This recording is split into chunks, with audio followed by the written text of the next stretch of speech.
How many times have you looked in the mirror and not recognized the person staring back at you? Has there been a time where maybe somebody has tagged you on social media and you come across a picture of yourself and you wondered, where did she go? Do you see people that you used to be friends with or friends that you had for a long time, but now seems that you have nothing in common?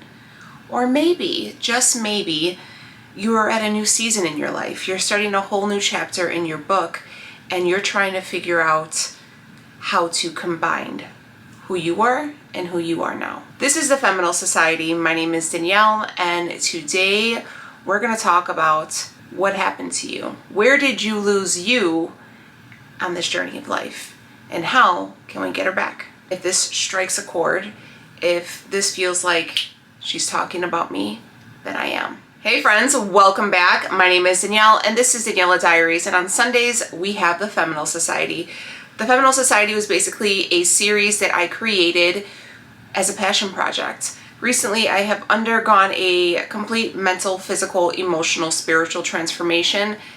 I'm still transforming. I'm still figuring out who I am, and I'm doing it on purpose. And I wanted to share my journey with you in hopes that maybe you are on the same journey that I am and you could have somebody to relate to, and you could have somebody who has been there who could help give you some guidance, or maybe just kind of say, hey, she gets it. Today I want to talk about how we let ourselves go. As women, I feel that we lose our identity. And it's just one of those things that happens, okay? It's not a punishment or something that we did. It just happens through our course of our life. We evolve, right? We get married, we take on our spouse's name, we become parents. You know, it just changes. Your role, you go from being a singular unit, you become going from somebody's daughter to somebody's girlfriend, to somebody's wife, to somebody's mom, to somebody's boss, to somebody's grandma, to somebody's babysitter, to somebody's aunt. You know, you evolve as a person, and throughout this evolution a lot of us tend to put things before us, right? We've talked about this. We give so much of ourselves to the world, to our families, to our jobs, to our kids, to the internet, to whatever it is, that when it comes down to what's left for us is nothing. And maybe at one point in our life we were that woman who woke up, you know, at the crack of dawn and hit the gym, and nutrition was key and working out was important, and you would never be caught dead without a pair of stilettos on, and you were the life of the party. And life changes, right? How hard is it for you to keep that original copy of yourself and just Xerox it and try to stick it into all these different new roles that we have? I mean, let's be real. How many of us are staying up to 3, 4 in the morning and getting up at 6 and going to work and just, you know, doing it again the next day? I mean, look, if I get a hangover, I'm down for the count for like 2 weeks. That's why I don't drink, because I just can't anymore. But back in the day, look, I could have kept it going, okay? You know, and back in the day, I wore heels, and now I'm like my sciatica, you know? So the thing is it's okay to change. Our bodies get older, we get tired, our priorities change, our lifestyles change, and that's okay. How did we go from the stiletto wearing hotness to our husband's pajama pants, his sweatshirt? Did we brush our teeth? Barely wearing a bra, wearing socks and sandals, and just looking a hot mess all the time, and we make excuses for it. And we always have the same excuse, because I've used it. I have spent the last good 10 years of my life, if I was not working or going to a specific place, I was wearing Leo's pajama pants, a t-shirt, no bra, and I just would throw my hair up in a bun. I was mom. I was busy. I worked, and when I was off, I was busy doing stuff with the kids, and you know, that was it. And the thing is if you think about it as a parent, okay, and this is what stuck with me in my head. My daughters have never, ever left my house looking a mess. My daughters have always had their hair combed nicely. They've always had clean shoes. They've always been crispy. I've I've always put a lot of pride into my daughter's appearance, all three of my daughters. And when they would say, oh, Mom, it's fine. And I would say, no, you got to look nice. You always present yourself with your best foot forward, because when you leave this house, you represent me and your dad. And I want them to know that we take care of you. 3 months ago, it hit. They represent me and my husband, because we want them to look good to the outside world, so they know that we care about them and that because let's face it, you're going to be judged. I know people don't like to hear this, but people do judge you on your appearance, okay?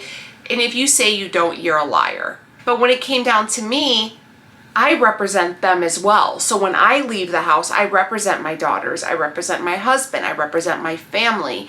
And I was a piss poor representation of who they were, because I didn't put the effort in. Not because I didn't love them, but because it didn't seem important. It didn't seem like a priority. If they like me at my worst, they'll love me at my best. When did that become a slogan for everyone? Because I know I've been saying that for years.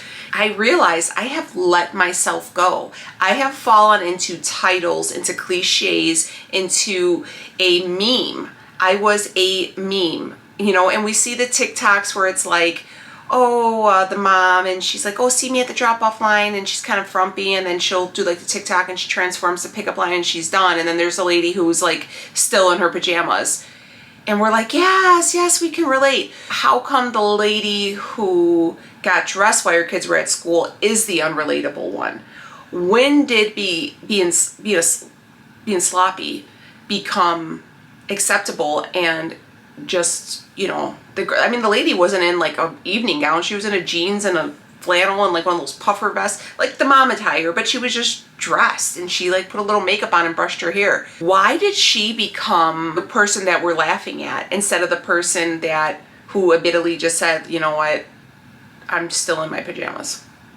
Like, why is that? Why are we judging her, but we can't judge the person in their pajamas? When did that become okay? Because we've all, I feel like as a society, have let ourselves go, because it's become acceptable, because mom buns are now a trend, because how do you know you're a mom? You're driving a minivan, you're wearing your pajamas, you got a coffee in your hand, and you're sloppy, and you're wearing, you know what I mean? Like, why is it not right to admit that you let yourself go? And it's really disheartening as a woman, to know that we've let ourselves just sink like this. So what are the signs that maybe you have let yourself go? When's the last time you wore pants with a button? And I know that you also have to take in consideration and give yourself some grace. Did you just have a baby? Of course, there's things that happen. But I can promise you, if you've taken 10, 15 minutes, look, I know you guys are seeing me right now and you're like, oh my God, she took an hour to get ready. This, granted, I've done makeup for a living, so I am quicker at it than most, but you don't have to wear as much as I do. It's not an issue to put some time into yourself. And I'm gonna tell you what, just challenge yourself to do it. You will feel so much better. You're not going to want to sit on the couch and watch TV and scroll through your phone, because you're going to be like, dang, I'm ready for the day.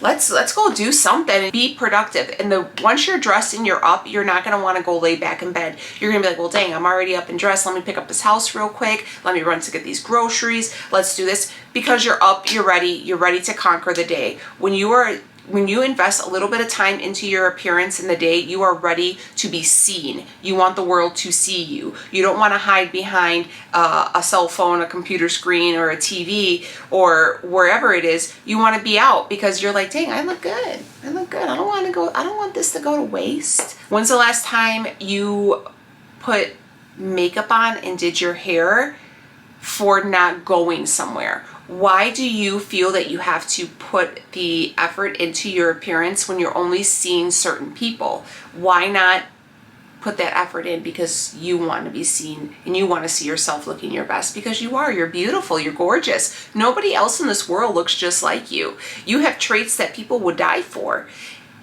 Flaunt them. Flaunt them. Why has it where you have some confidence became a bad thing? There's a difference between being conceited and being confident. And confidence is something that I was lacking for a long time. And the more time and effort I put into my physical appearance, my mental health, my physical health, my emotional health, my spiritual health, the more confident I am. Because I am confident enough to stand alone in a room with my head high, my shoulders back, and I am ready to be seen. I don't have to hide from anybody. If you can't do that for yourself right now, where did that person go who used to be able to? Sometimes people's lives just change. Maybe now you are a wife. Maybe now you are a mom. Maybe now you are a full-time employee. How can you reinvent yourself, reestablish yourself? How can you refine yourself after you lost yourself to this new role in your life? It's literally as easy as sitting down and looking through pictures. When you look at pictures of yourself 10, 15 years ago where you felt that you were at your peak, what did she look like? What did she do? What confidence did she just come out with? How do I get back to her? Because I felt so insecure, not only by my weight, because weight is regardless. You can look, you can lose weight, okay? You can't lose a bad attitude and you can't lose a bad personality. But I was confident because I felt I was in the best shape of my life. I was working out and I was doing really well. So I was like, all right, I need to put time into my health and my fitness. I need to put time into my mental health. I need to work on my career in building an empire that I'm proud of, that I built, that nobody could take from me, so I can have a little jingle in my pocket. And that's okay. You know, you have to invest into yourself. How do you find yourself again? Invest into who you are. Don't be who you were 10 years ago. Take a little bit of that girl's stamina, make her a 2.0 series, okay? So we know to take a little bit of who we were to maximize that, but invest. Still take that little bit of selfishness that you see as selfishness, which isn't selfishness. I feel like self-care is not selfish. It's okay to, when baby's taking a nap and you're sitting down to watch your YouTube, put on, you know, take a shower. You know, put your hair in a little braid, get out of the pajamas, put on something else, be ready for the second part of your day. And I know people will say, well, I'm not going to get dressed to sit at home. Why not? Why can't you get dressed to sit at home? Well, I don't have to impress nobody. The only person who's going to see me is your husband or my husband. I never understood that either. Be like, oh, it's just my husband. My husband don't care what I look like. Sure he does, because that's why he picked you.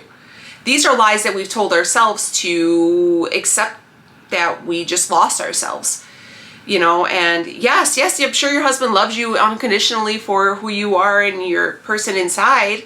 Your significant other comes walking in the house and you got a little makeup on, you got your hair done, you're gonna be like, oh, you look good.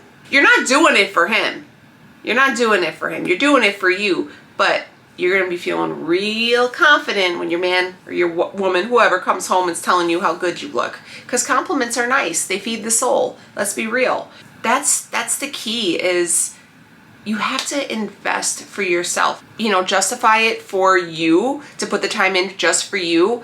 Do it for your kids. Okay, do it for your spouse. Do it for your family. Because look, when you go and pick up your baby from school and all the other moms look decent and you come rolling out looking like you just went through a tornado, they're going to be like, yeah, that's my mom. You know, I know, because I was that mom. And I would see the other moms and then I would be uncomfortable in the mom line, you know, and they would be all dressed and I would be like pulling out my shirt because I didn't have a bra on. And then I had to like put a hoodie on over it sometimes. And then I would pull the hoodie out because, again, no bra. And looking messy, looking real sloppy. And these other moms had more kids than I did. And I was like, who she got to impress? And then I was being mean about her. It wasn't her fault. It was my fault. I was just being jealous and nasty. If you are seeing all these, if these are all like, oh, that sounds like me. Yep, ding, ding, ding, ding, ding. All these are little, beep, beep, beep. The red lights are flashing. Then yes, I'm talking to you. You let yourself go. Get back to you. Because you deserve it. Listen to me. I'm talking to you. Yes, you. You're beautiful. You're gorgeous. Your eyes are the prettiest eyes I've ever seen. Your hair is shiny and beautiful. Your smile will light up a room. Invest into you. Give it a week. Give me 5 days. Pick out your outfit starting tonight. Give me 5 days. I'm not telling you to wear a ball gown. I'm just telling you to get out of the pajamas, brush your teeth, put a little something on your face, do a little something with your hair. Powerful people take over the world, not in pajamas, honey. That's what they call them, power suits. Please, please, let's get back to you. It was really hard for me to accept that I let myself go. It was really hard for me to understand that I've made excuses for 15 years. Like, I like walking past the mirror and being like, all right, Danielle, I see that gym's working out, that outfit's cute, you're looking real classy, you're transforming, and it's a transformation. I can tell you, I feel like you could even see it by the way that I speak, the way I carry myself. I'm transforming. I'm becoming a whole new version of myself. Not that I'm forgetting who I am or where I'm from, because that would never happen, but I am elevating. I'm leveling up, becoming that girl, and you can too. If this hit a nerve, if this resonates all too much with you, let me know down below. Because in the next coming up videos, we're going to talk about steps on how to be confident, steps on how to be the hottest lady out there. Let me know down below, are you guys ready for the next coming up videos? Again, we're going to be talking about how to dress our part, how to elevate to more of a elegant stance. I'm very much into this whole new chapter of more of elegance and class, as opposed to like, you know, bougie and bad. I was bougie and bad for the last like 36 years and it didn't work out, okay? Welcome to the FEMINAL Society. Everyone is welcome here. We talk about becoming that girl, embracing our feminine energy, how and when to activate our masculine energy, and how to level up our self-love journey and to be the best, very best version of ourselves. If this is something you're interested in, I have a playlist now running that has a ton of videos prior to this, and I would love for you to subscribe. Share this video, my friends, so we can get lots of new friends on board, and I will see y'all in the next one. Bye, friends.